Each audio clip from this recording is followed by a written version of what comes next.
Gəlin sizə üzəri xırçıltılı, içi ətli kartoflu, ləzzətli çıkan reseptini bölüşüb, içliyi hazır edirik. Soğanı xırda doğrayıb, qızarana yaxın çəkilmiş əti də əlavə edirik.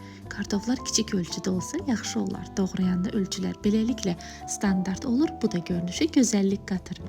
Kartofları ortadan iki yere ayırırıq. Ayırdığımızı da iki yere ayırıp nazik doğrayırıq. Kartofu da əlavə edib ocaqdan götürürük. Xəmirimizi yoğururuq. Xəmiri iki kündəyə ayırırıq. Biri digərindən biraz kiçik. Kənara 15 dəqiqəlik dincəlməyə qoyuruq. İri olan alt kündəni götürüb alt üstünü unlayıb nazik yayırıq. Yaydığımızın üzərini əritdiyimiz yağla hər tərəfini yağlayırıq. Sonra rulet kimi bükürük. Bükdüyümüzü de videoda gördüğünüz kimi əlimizlə ehmalca yaslayıb bükürük. Salafanı və streçlə örtürük. Digər kündəni də eyni ilə belə təkrar edirik. Sonda büküləni, iri olanı götürüb alt üstünü unlayıb nə çox nazik, nə çox qalın. Bişirəcəyimiz qabın ölçüsündə yayırıq. Qabın diametri 30 cm. Qabı da yağlayıb alt hissəsini qoyuruq. Üzərinə içliyi əlavə edirik.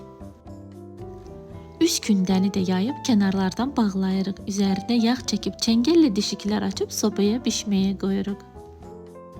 Bəh, məşhur ləzgi yeməyi olan çıkan çox ləzzətlidir.